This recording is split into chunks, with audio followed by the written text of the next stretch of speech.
Am I the a-hole for refusing to let my cousin into my house after he stole $2,000 worth of games from me when he was a teenager? 10 years ago, I let my cousin into my house when he was 16. Every one of my video games he handled that day was missing the next day. He took the discs from the cases, and who knows what happened to the discs after that. Some of those games were rare and out of print. As soon as my mother found out I told his father, my uncle, about this, she called my uncle up and told him that because I was a diagnosed Asperger's, I did not really know my cousin stole the games from me and that I was too awkward to know if my cousins really stole my stuff. My cousin got away with stealing from me because of that. My mother later admitted she knew she lied to my uncle because she was worried that my cousin being grounded all summer would be bad for his mental health. Now I have a house and I refuse to let this cousin into it until he apologizes for stealing from me. My family is telling me I am being childish because he was a child when he stole from me, but I think he learned it was safe to steal from me thanks to my mother's intervention. How should I handle this? Am I the a-hole for paying court-ordered child support? Background: my wife and I are getting divorced after being married for 19 years. We have 2 kids, ages 12 and 10. X is an elementary school teacher.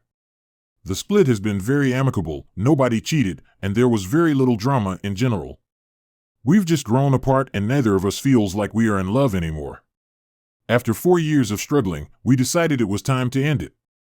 We agreed to split our savings 50-50ths, and we split time with the kids 50-50ths also. While we were separated, I worked out all of our expenses and offered a specific amount for monthly child support based on our income/expenses. Things were amicable, so I thought we could work the divorce, custody, and child support stuff out between us without involving lawyers and wasting a bunch of money. I suspect her sister has been in her ear because my ex suddenly decided she wanted to pursue court-ordered child support. I felt like I was being pretty generous, and honestly, I was happy to do so as I make a decent living and she needs to survive on a teacher's salary. Fast forward to last week and it turns out the court-ordered child support is less than I was giving her. It's not less by much, to be honest, roughly 15% less. I told her I would pay the court-ordered child support and not a penny more, and she is losing her crap about it. Am I the a-hole? Update. I appreciate and understand everyone's concern for my kids. They are the most important thing here by a long shot. That said, the kids are just fine. I am fortunate to make a good living and my kids want for nothing. I worry more about them being spoiled than I do about them not having what they need. College is sorted for them both already. Am I the a-hole for not giving my boyfriend half of my jackpot winnings? I, 55, have been together with my boyfriend, 58, for 18 months. Took our first weekend getaway to Tahoe. His idea, he made clear he wants to gamble. I made it clear I won't be gambling as it's not something I've ever been interested in. However, I am happy to watch him, enjoy the environment and people watch. He seemed fine with this. First night was fun. He played poker, I watched, learned a lot, and enjoyed it all. We went to a lovely dinner, had nice food and drinks, and he gambled the rest of the night with me completely content observing. Next day we did the same, however he was now constantly telling me to play something. Every table, every machine we passed he suggested I try it.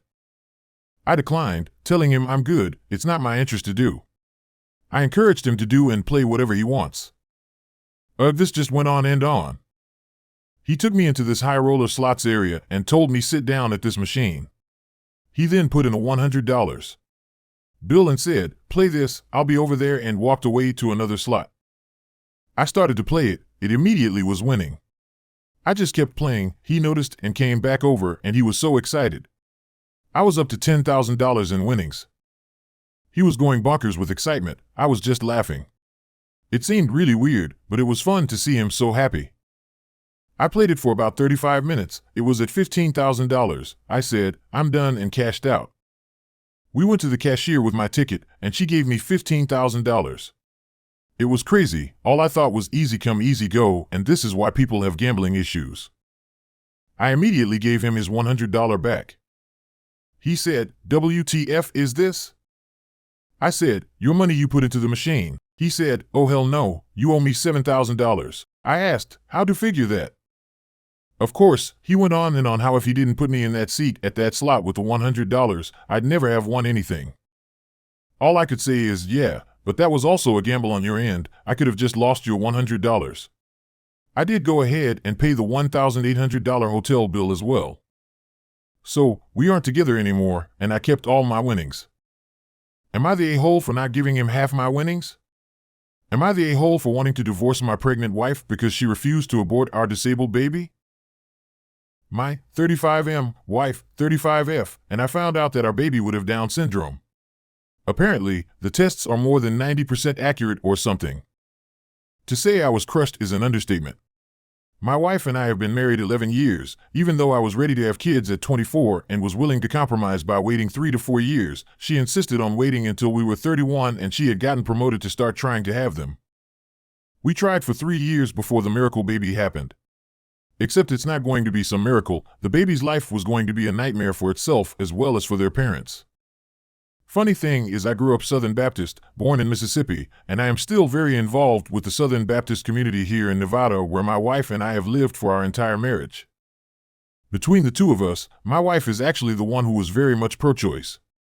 Yet I thought about abortion, and I thought regardless of religious implications, I'd choose it if the child was disabled.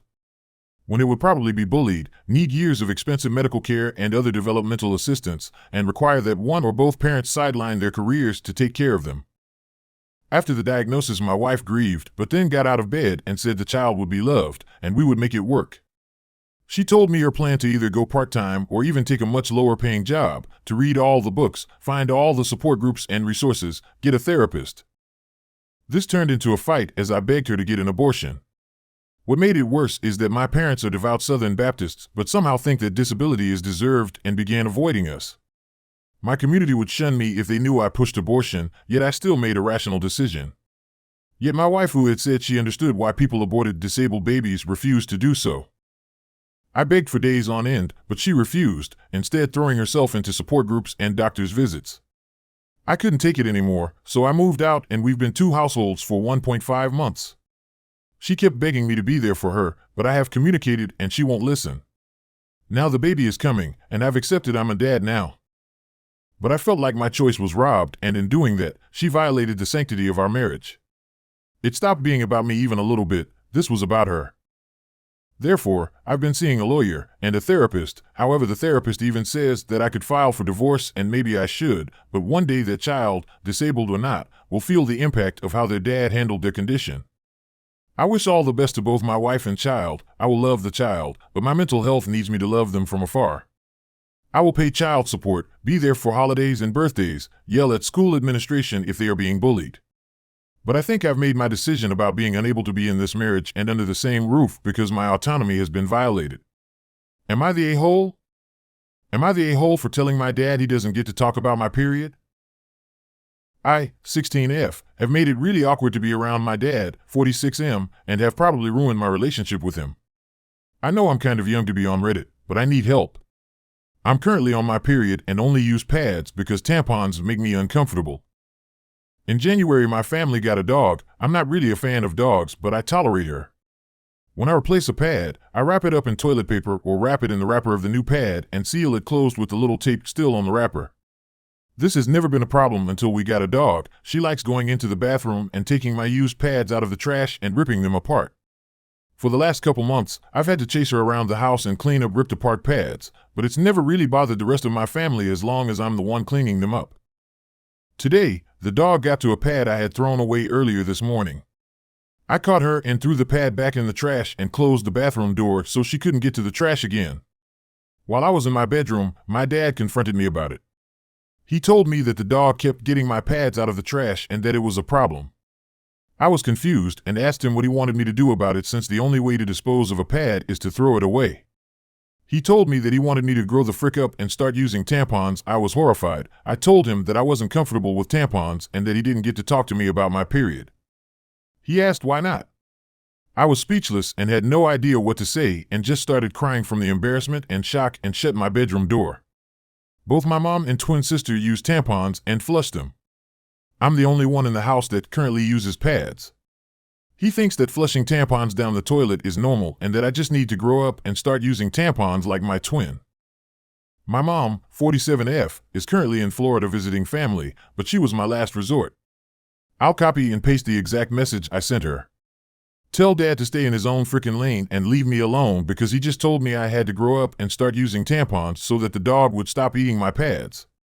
He doesn't get to say that to me. It's not fair. I can't help that my uterus sheds every month and I go through almost unbearable pain, and his only remark is that I have to grow up and use something I'm not comfortable with. I know it sounds a bit bratty, but I was crying my eyes out and had no idea what to say. She's furious with him. She texted back saying it was inappropriate that he said that to me and that it was a total dick move on his part and it wouldn't happen again. I have no idea what she texted him, but I haven't seen or talked to him since. I think he's probably mad at me for bringing my mom into this, and I don't know how to confront him. Am I the a-hole? Am I the a-hole for not accepting my ex's apologies? Basically, in 2020, she was SA'd and got pregnant. She couldn't go through with an abortion and asked me if I would raise the kid with her.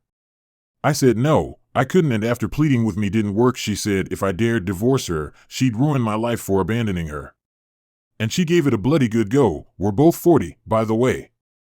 She basically tried to take me for everything I had. I lost my house I inherited from my grandma, as she was able to make me sell it and give her half, and also tried to get me for child support, which I was luckily able to avoid when I could prove it wasn't my kid, the RPist unalived, so she couldn't exactly go after him. She also nearly destroyed my reputation, saying how I was such a horrible person for trying to force her into an abortion, her words, and wouldn't support her when she needed me the most. Again, totally untrue. As a result, I lost most of my friends and family, and if not for my daughter, from a previous marriage, parents, colleagues, and an old friend, I'd have no one. Suffice to say, I've not really done so well as you can imagine. Basically, she went off the rails and eventually had a breakdown, I heard. Lost custody of the kid and it's in care. I'd be lying if I said I cared. She definitely isn't the person I originally fell in love with and married. Now I don't really check my email much at all. Apparently, she'd been trying to email me for a while, and when I did a clear out last week, I saw one from her. Basically, she said she's trying to mend her life and put herself back together now and is in therapy, AA, everything. And she was trying to apologize, saying I didn't deserve anything she put me through, and realizes she took what happened to her out on me. She said she'd love to reconnect one day if I accepted her apology. I basically just deleted the email. Because I ignored her, she tried to email me again. I ignored it. Then, she emailed my friend asking if I'm getting her emails. He was intrigued and asked what email, so I told him. He said he thinks I should accept. It takes a big person to admit when they've messed up. I said to drop it, and I basically emailed her saying to screw off and I don't accept her apology. I think she's probably emailed me back, but I've just ignored it.